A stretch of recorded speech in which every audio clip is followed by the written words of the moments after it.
Good evening. My name is Rabbi Yitzchok Tiechtel with Chabad of Nashville, and welcome to another edition of Parsha Perspectives. Friends, Parsha Perspectives is a lesson, an insight into the weekly Torah portion and the Jewish calendar, and this is all based on the teachings of Chassidus and Jewish mysticism. And every week we get together, we learn a message that is related to our own personal journey to live a life filled with a meaning and purpose. Friends, they tell us about two books, the Book of Life and the Book of Death. The Talmud Rosh Hashanah states that the ministering angel said before the Holy One, blessed be He, Master of the universe, for what reason don't the Jewish people recite songs of praise like Hallel before you, God, on the holy day of Rosh Hashanah Yom Kippur?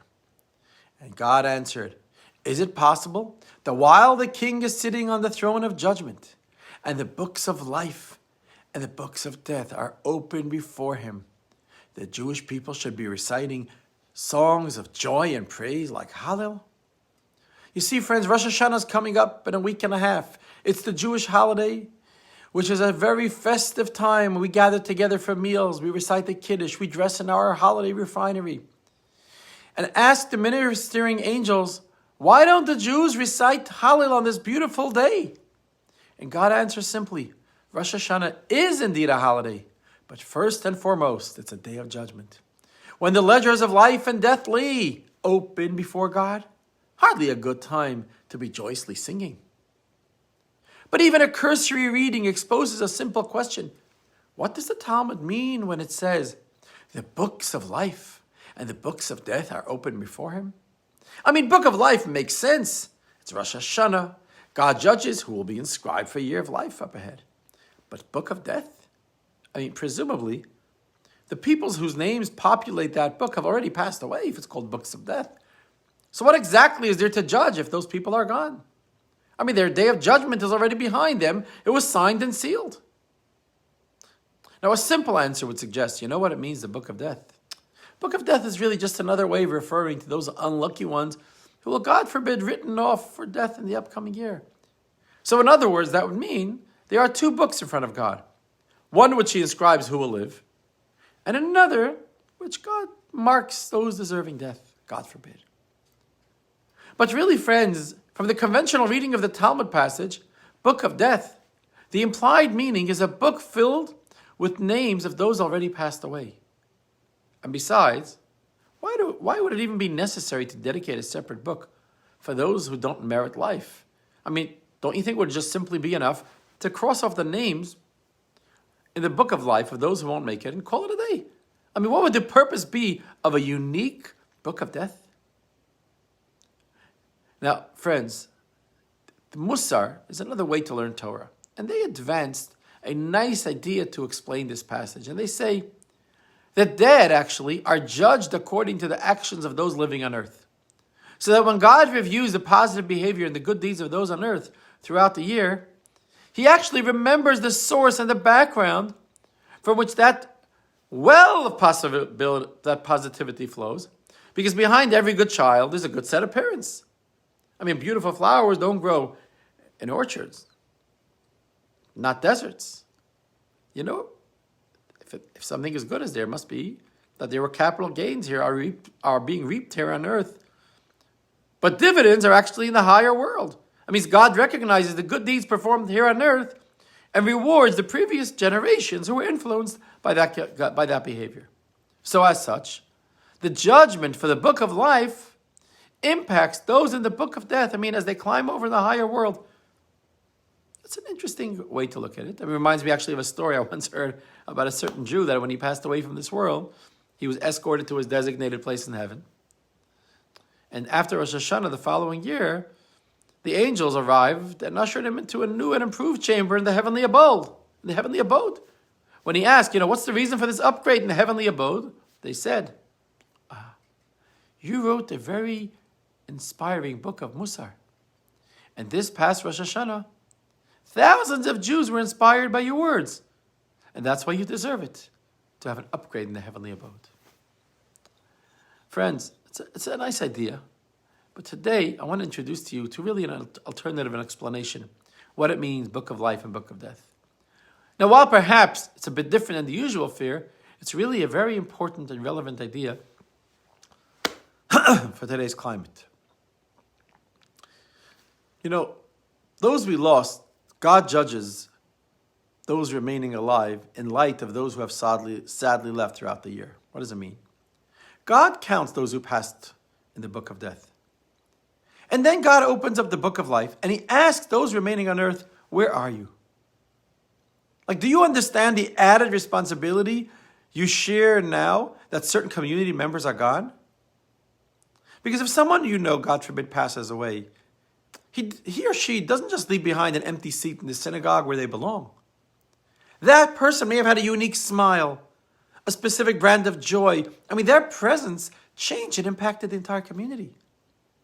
Now, when that's gone, that the value of those people alive suddenly doubles. And every one of us privileged to wake up in other days now actually worth maybe 2 community members. The expectation has grown and the responsibility is now greater. And it's up to us to uphold the community. It's up to us to uphold that synagogue and the regular roster of activities that were there until now. So friends, it's at this critical moment. It is a sacred duty of each one of us to take the place of not just our own selves, but those that we might have lost. The famous sage Hillel said, in a place where there's no men, try to be a man. Of course, I mean, this is quite puzzling as it begins with the pluralistic men, but concludes with a singular man. Are we speaking of many men or one man? So what he explains, in a place and time where there are no men, because they might have been lost, we must now be that man. The many people who may have left this world the past year, left behind a gaping hole in the community. So in such, each one of us need to be that man, that individual who fills that hole from the person not here. In a small rural American town, the tiny Jewish community tells a story who had exactly 10 men for a minyan. And for years, every member would diligently show up to shul. Nobody wanted to be absent because then they would break the magic number of 10. They wouldn't have a quorum to pray. One fine day, to everyone's joy, a new Jewish couple moved to town. What a joy. They said, now the pressure is going to ease up. We don't always have to come. What a relief. You know what happened the next day? Not one person showed up. Not even one. Because each one said, you know what, today I'm not needed. There's another 10 without me.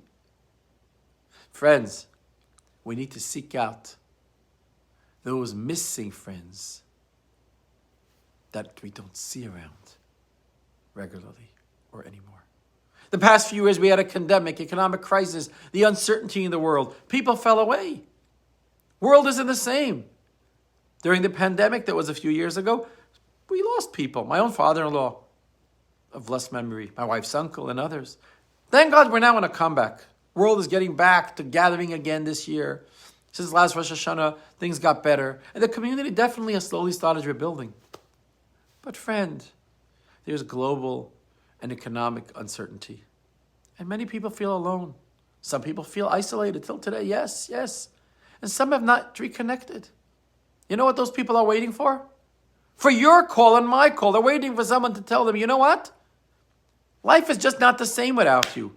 We miss you. Come back.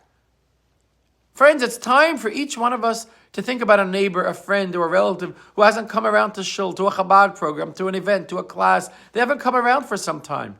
And right now, Rosh Hashanah is coming. I ask each one of you, pick up the phone or send a text or an email and touch someone.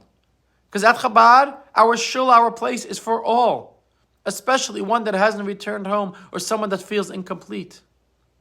Because this is how it's always been throughout our storied history. Anytime there's a challenge in history, it turns into a communal affair. It's not what you say, each man on their own. Absolutely not, friends. It's each individual man representing and fulfilling the many men who, for whatever reason, they're not here, they're alone, etc.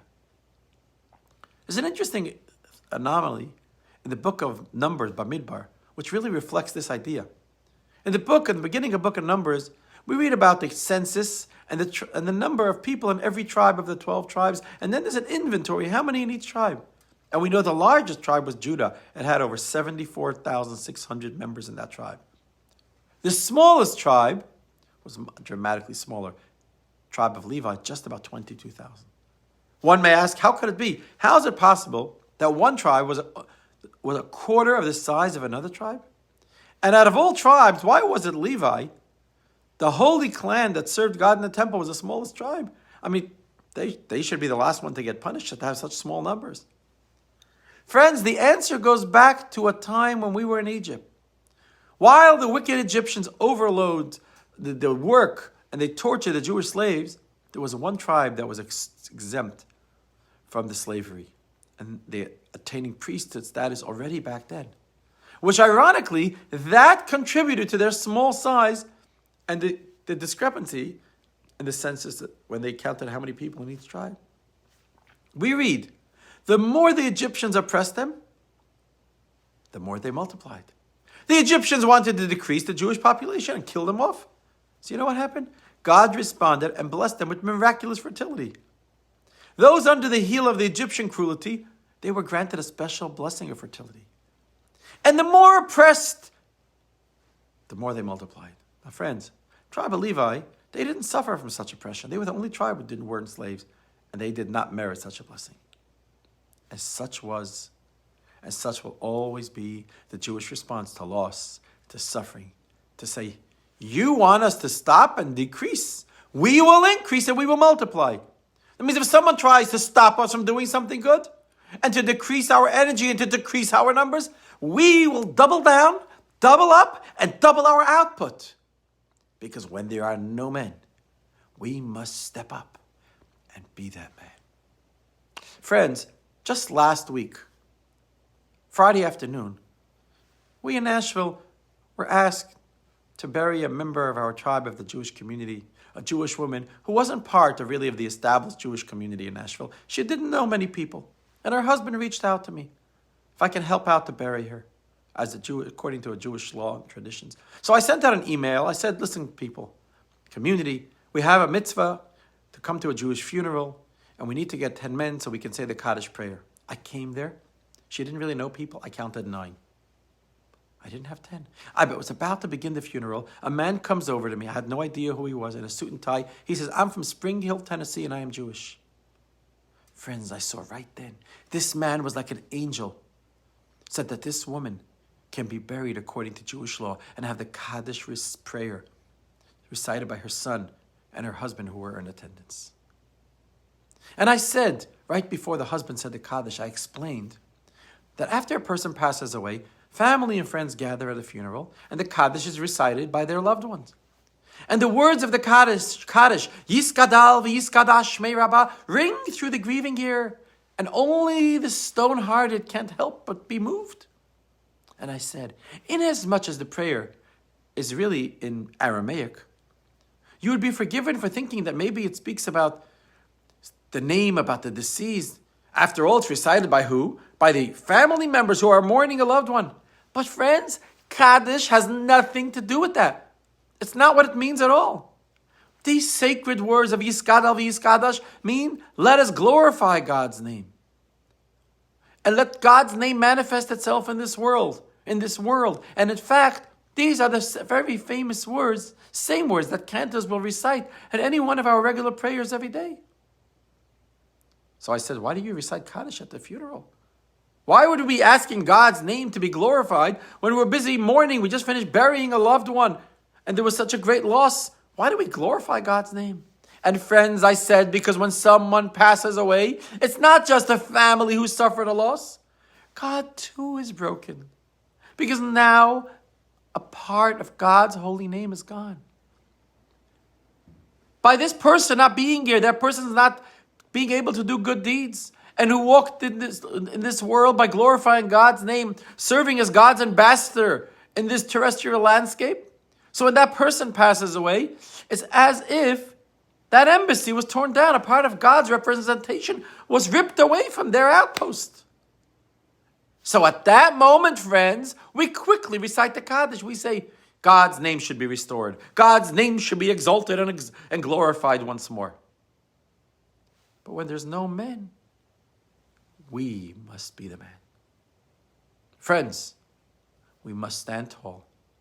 We must be the man.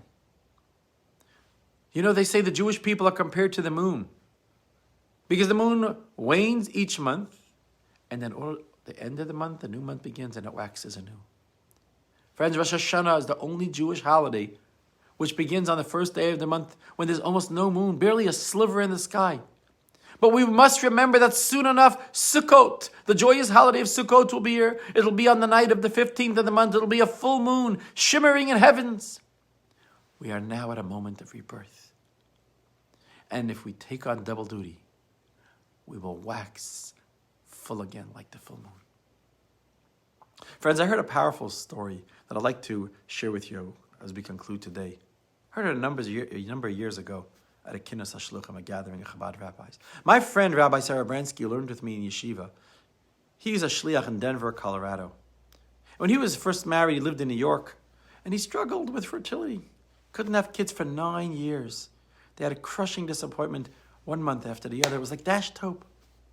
Finally, after hopping from one clinic to the next, they were miraculously blessed with a child. So as an expression of gratitude, they decided, you know what?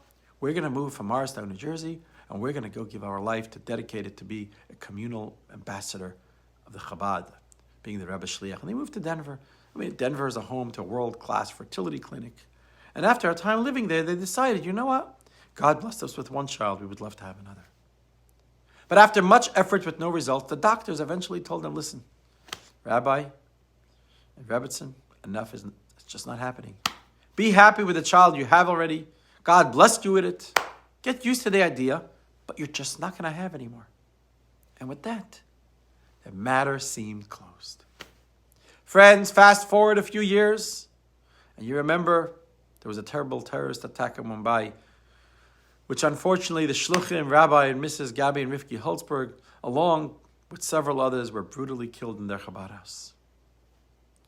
Friends, several thousand miles away in the city of Marion Station, Pennsylvania, the Chabad rabbi there, Rabbi Sherman, he arranged a memorial for the deceased. The atmosphere was mournful and quite emotional.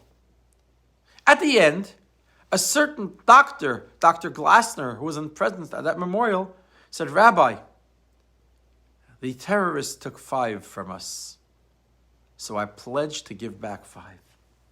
And Rabbi Sherman, he was quite busy that evening. He didn't really think much of what the doctor told him. The following morning, he remembered Dr. Glassner said some interesting words. He said, what did you mean they took 5? I'd like to give back 5. He said, Rabbi, I run a fertility clinic, and I pledge to give free treatment to 5 couples to return 5 precious souls to the Jewish people. And Rabbi, to tell you, if you know anyone else, send them my way. I will do what I can to help them out. The rabbi sat for a moment. He was thinking, is there anyone I know that may be availed themselves to this incredible opportunity?